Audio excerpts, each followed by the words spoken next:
3 years ago, I was a chronically online, malnourished looking 18-year-old. My life was merely watching other people live theirs online while I just sat in isolation. This year, I have lived in 5 different countries, spoken at conferences, done book signings, gone paragliding, seen more sights and met more friends than the previous 3 years combined.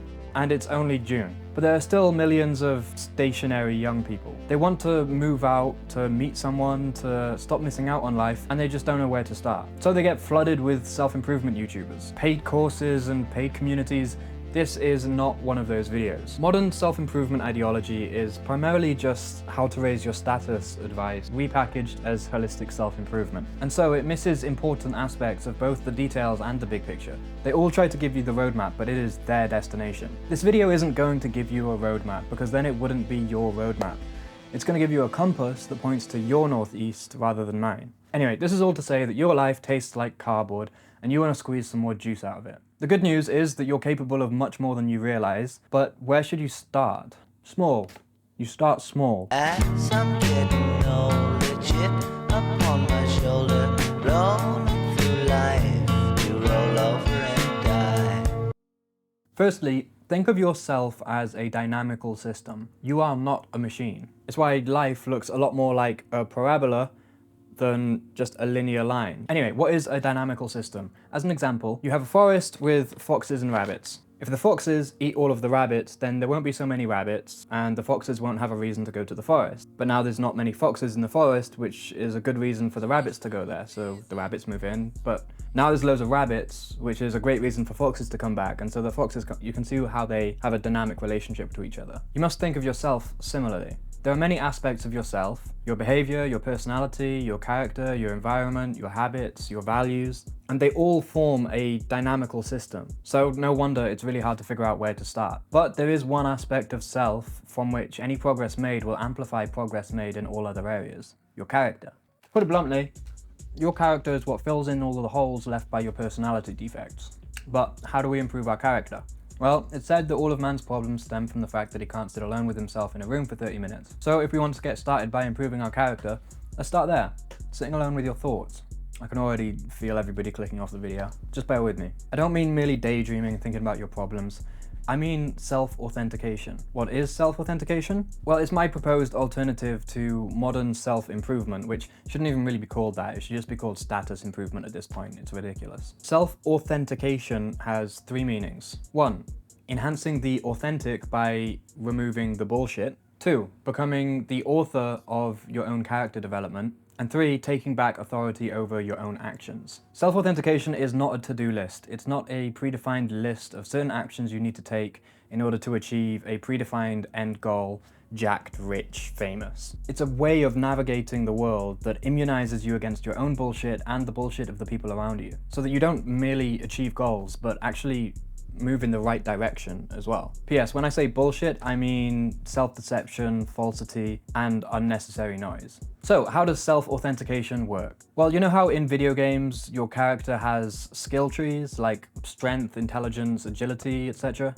Well, life isn't so different to that. And self-authentication is defined as the process of developing these following 3 skill trees: know-how, mind states, and character traits. And to do that by pulling each of the following 3 levers: introspection, web of practices, and superordinate truth realization. I'll explain all 3 of these in a couple of minutes. But the 3 levers all hit the 3 stages of growth: cultivation, integration, and actualization. Cultivation is where you initially cultivate dormant potential that's sat within yourself. Integration is then when you integrate what you cultivated into your material life. And actualization happens when it's so deeply ingrained into the way that you act that it is the actual you. By far the greatest wrongs are inflicted on self. The weight of our opinions now dictated by wealth. Weight the position of my passion now placed on both shoulders. I will speak for the ones who see hope but feel hope. So let's start with the first skill tree, know-how. Know-how is stuff like knowing how to fight, how to flirt, how to conversate, how to think, how to articulate what you think, how to act on your thoughts, how to predict the behavior of things, how to predict the behavior of people, all of the how-tos. And to develop this skill tree, we apply our 3 levers. Let's look at lever number 1, introspection. Introspection itself is a skill, and how good you are at it is directly proportional to how much you make yourself subordinate to truth discovery. You're probably starting to see what I mean when I say that you're a dynamical system as well. Like, each ability affects the others. And when you make truth the most important thing, you become much less susceptible to your own bullshit and self-deception. So you get more self-authentication per introspective minute, so to speak. More bang for your buck. And nothing will motivate you to develop your know-how more than being honest about how much you don't actually know how to do. For instance, to get better at Muay Thai, I had to realize that I didn't know how to fight. Realize as in discover, but also as in make real. I mean, it's always possible to keep a comfortable arm's length from all of the uncomfortable truths. But self-authentication calls you to embody those truths, to make them real, to realize them, not to shroud them in gym progress and Calvin Klein underwear. I felt sorry for guys packed into gyms, trying to look like how Calvin Klein or Tommy Hilfiger said they should. That what a man looks like? Self-improvement is masturbation. Now self-destruction. Which brings me to lever 2, a web of practices. This is the most important lever to pull for developing your know-how because the brain has two main systems of memory, declarative and procedural. Procedural memory, knowing how to breathe, how to drive a car, how to tie your shoelaces, and declarative memory, remembering facts and events. So if you want to improve your social skills, which would be included in your know-how skill tree, then you have to actually go and socialize and be more social. You can't just watch Charisma on Command in your bedroom for 4 hours. That's an entirely different memory system. And you will never learn to socialize by memorizing a bunch of facts about body language, no matter how accurate those facts are. Another example, if you want to know how to be more honest, then you have to actually get used to the discomfort of telling the truth. Which brings me to that third lever, superordinate truth discovery.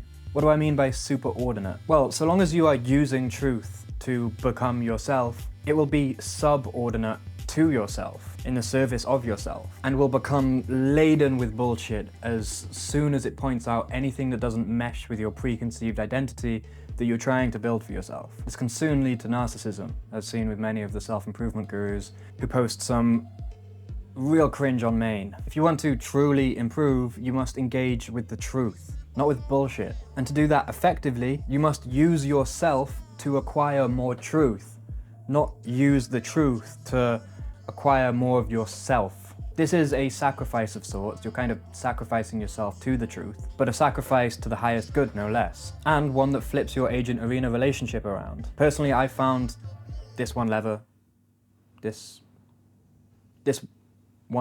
to be the foundation of all of my self-authentication. More on agent-arena relationships in the video link in description, by the way. So what happens when you improve your know-how skill tree? To put it simply, you become a more effective agent of whatever goal it is that you have.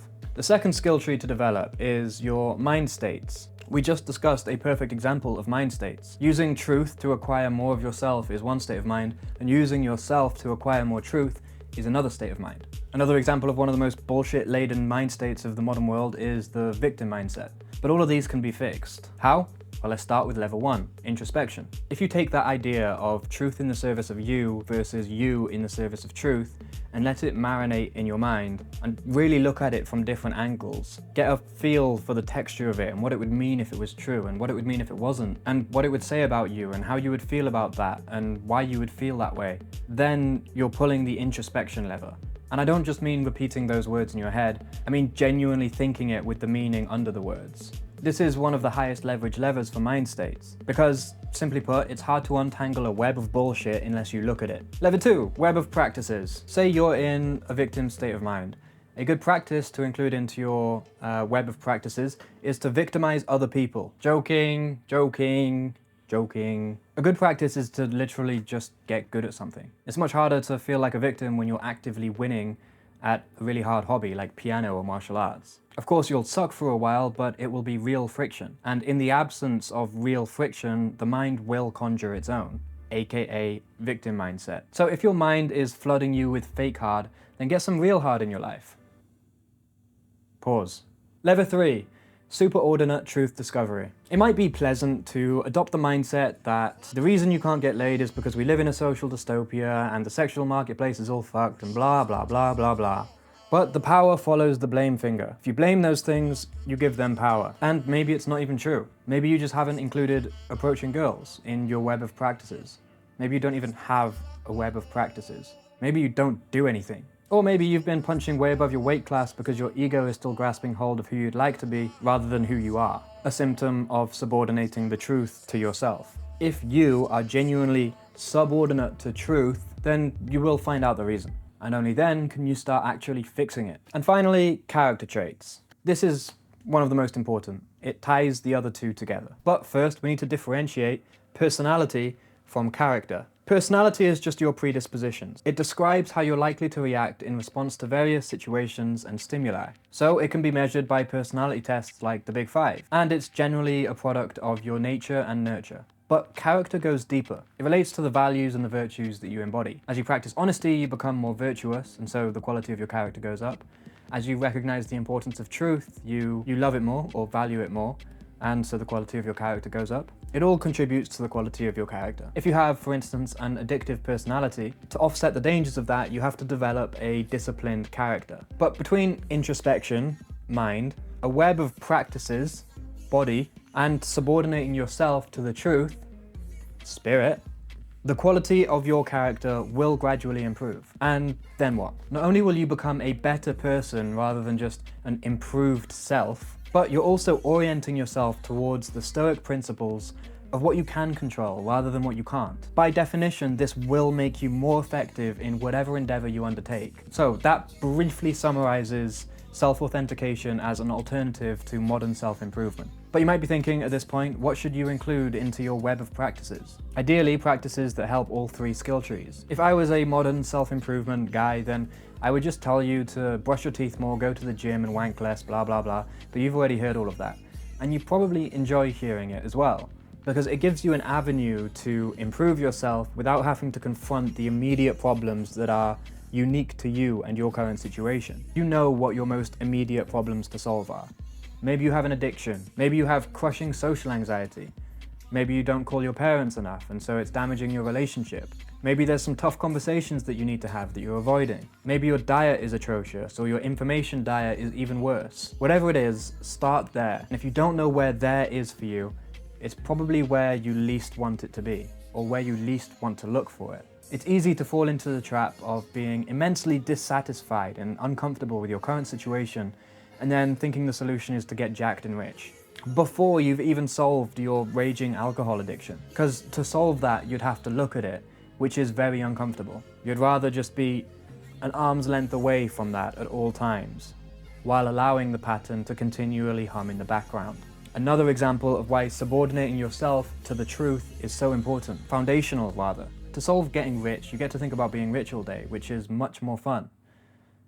How's that working out for you? Anyway, when it comes to what practices shall I include, I can't answer that for you. Psych, yes I can. There's three main practices that I think everybody should include, and while it is true that you should probably include things that are tailor-made to your immediate problems that you're facing, I think everybody benefits from these three. For self-authentication, the first non-negotiable practice is meditation. Meditation will serve every single skill tree that you have, even the ones that I haven't mentioned in this self-authentication thing, but it will make you much better at the self-authentication stuff too. The best way that I've heard meditation described comes from a guy called John Vervaeke. He's a cognitive scientist, and he says that you look at reality through yourself in a similar way to how you'd look at the world through your glasses. They're the means by which you perceive everything. And he says meditation is the equivalent of just taking off the glasses, looking at them, inspecting them so you can clean them and work out the kinks, so that when you put them back on, everything is much clearer. And it doesn't matter if you miss a few days. Don't fall into the trap of, I did 5 days and then I fell off, so fuck it, I give up. Don't do that. Just do it as high frequency as you can. If that means you missed 2 days, you could sit around feeling sorry for yourself and like, oh my God, I suck, I can't even do this one thing. Or you could just do it 3 times in one day and then you've evened out your frequency. It's just a frequency thing. Do it as frequently as you can. The more frequently you do it, the more results you'll get. So be relentless in your commitment to actualizing meditation as one of those things that you just do. Sponsor me, Nike. The second non-negotiable is something that's physically hard. Gym, martial arts, running, tennis, it doesn't matter. But you have to include something physically challenging into your web of practices. This will help you make progress in your know-how, your mind states, and your character traits immensely. Once you have meditation and something physically hard, there's one more non-negotiable. Self-destruction. Self-destructive impulse cannot be removed, it must be integrated. And there's no better way to integrate it than to make a practice out of intentionally coming across as more weird than you actually are in social scenarios at least once a day. So every day, do something embarrassing in public on purpose. It could be as intense as asking for your coffee for free, or pretending to mistake a stranger for someone that you know. Or it could be as simple as making slightly prolonged eye contact with a stranger. Whatever it is, it has to be weird or embarrassing. Approaching girls doesn't count. While that's a great practice to include as well, it's not weird. Get used to intentionally being more weird than you actually are, to divorce yourself from the tyranny of your own identity. Everything in your mind wants you to be as confident and normal as you can be. You know the voice in your head that says, don't be weird, don't be weird, don't be weird? Yeah, that's the part of you that prevents confidence from cultivating. If you want to do self-authentication properly, then you have to gain authority back over that part of yourself. And that's a know-how thing, so you have to get used to actually doing it. I know that everything in your body right now is telling you that this is a terrible idea, you're above it and you don't need it, and why should you make yourself out to be more weird than you actually are? That's the bullshit stuff that I was talking about earlier. You can start small, but start with something. Even if it's as simple as asking someone to repeat themselves twice, even though you heard them just fine both times. And then just incrementally progress towards more and more uncomfortable acts. Not at anyone else's actual expense, of course. Break conformity codes, not moral codes. Don't go stealing people's seats on the bus just for self-improvement. Point being, you must get used to social discomfort. The part of you that wants to prevent you from doing that is overreaching. It's telling you that there's danger there and there's not danger there. And the only way you'll find it out is by actually going there. But besides that, the ball is very much in your court. The practices I've included will make you better at getting to wherever it is that you need to go on your personal roadmap. They'll help you improve the quality and efficacy of your compass. Some other good practices to include are writing, having hard conversation, prayer, tai chi, reading, creating, or basically just about any sport that gets you into the flow state, like surfing or parkour. Whatever the practices are that you choose to include in your web, make sure that they improve your character, your mind state, or your know-how, not your status. That's a byproduct. By orienting yourself towards things that you can actually control, rather than compulsively chasing external solutions to internal problems, you'll slowly grow into the type of person capable of making those changes to your external conditions. You have to walk before you can run, so stop thinking in certainties and buying blueprints to success from people who have never met you online. Get used to listening to your internal compass. And the more self-authentication you do, the more accurate your internal compass will become. The more effective you'll be at following it, and the more accurately you'll begin to orient yourself in the world. And when you do that, things start to fall into place. Not just material success, although that does happen, but things like meaning and purpose as well. You can't get those by doing nofap and taking cold showers. They can only come from metanoia, a deep change in one's psyche or perspective on the world. And that can't come from words and thoughts alone. Behavior, perspectives, and feelings need to change as well, by definition. It's said that it's easier to act your way into a new way of thinking than it is to think your way into a new way of acting. And while that quote lacks some nuance that I tried to recover in the self-authentication approach, I think generally it contains a hell of a lot of truth. At least a lot more truth than the idea that if you just get jacked and chase money, then you'll solve all your problems. You'll still be lost. So fuck modern self-improvement. Self-authentication is the new solution. I recommend you give it a go. I credit it with taking me from being someone who didn't want to get out of bed in the morning to someone who leaps at the opportunity. And all that material success stuff sort of came as a byproduct, not the other way around. I don't know, or just turn yourself into a unidimensional, status-hungry attempt to fill the cracks in the dry wall of insecurity. Up to you. I don't know, shit works for me. To those who can hear me, I say, do not despair. The misery that is now upon us is but the passing of greed, the bitterness of men who fear the way of human progress. The hate of men will pass, and dictators die, and the power they took from the people will return to the people, and so long as men die, liberty will never perish.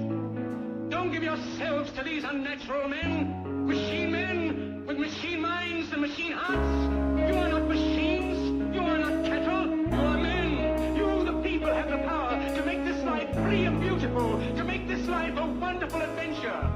Let us use that power.